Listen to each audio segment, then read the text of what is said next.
రొయ్యరాజు రైతులందరికీ నమస్కారం అండి. నా పేరు రామకృష్ణ. ఈరోజు వనమేకల్చర్లో యాంటీనా కటింగ్ లేదా మీస్ కటింగ్ అనేది ఏ విధంగా జరుగుతుంది, దానికి గల కారణాలు అనే దాని గురించి తెలుసుకుందాం.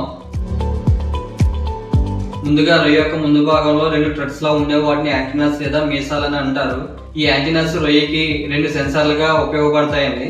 ఒకటి వచ్చేసరికి హోమో సెన్సార్, 2 టచింగ్ సెన్సార్. ఈ హోమో సెన్సార్ అనేది మనం పాండ్ లో జల్లిన మేతను తీసుకోవడానికి ఉపయోగపడుతుంది. రెండోది వచ్చేసి ఇప్పటికి టచింగ్ సెన్సార్. ఈ టచింగ్ సెన్సార్ అనేది రొయ్య పాండ్ లో స్విమ్ చేసినప్పుడు దేనికైనా తగిలినప్పుడు లేదా తగిలినా వెనక్కి రావడానికి ఫిజికల్ డ్యామేజ్ అనేది జరగకుండా ఆపడానికి ఉపయోగపడుతుంది.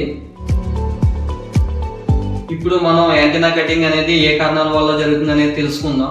ముందుగా ఈ సమ్మర్ క్రాప్ లో హై టెంపరేచర్ ఉండడం వల్ల మరియు ఫీడ్ అనేది ఎక్కువగా తీసుకోవడం వల్ల బ్యాక్టీరియల్ ఇన్ఫెక్షన్ మరియు విబ్రియో ఇన్ఫెక్షన్ అనేది ఎక్కువగా ఉండడం జరుగుతుంది. ఈ 2 కారణాల వల్ల మీస్ కటింగ్ అనేది జరుగుతుంది. రెండోది వచ్చేటప్పటికి కెనబాలిజం అనగా ఒక రొయ్య ఇంకో రొయ్యని తినడం, అనగా మౌల్టింగ్ సమయంలో రొయ్య వీక్ గా ఉండడం లేదా వీక్ గా ఉన్న రొయ్యని ఇంకో రొయ్య తినడం వల్ల కూడా మీస్ కటింగ్ అనేది జరుగుతుంది. మూడోది వచ్చేటప్పటికి ఫిజికల్ డ్యామేజ్, అనగా రొయ్య మన పాండ్ లో తిరిగినప్పుడు దేనికైనా తగలడం లేదా ఏరియేటర్స్ తగలడం లేదా ఒక రొయ్య ఇంకో రొయ్యని పొడుచుకోవడం వల్ల కూడా మీకు యాంటీనాస్ అనేది కటింగ్ అనేది జరుగుతుంది.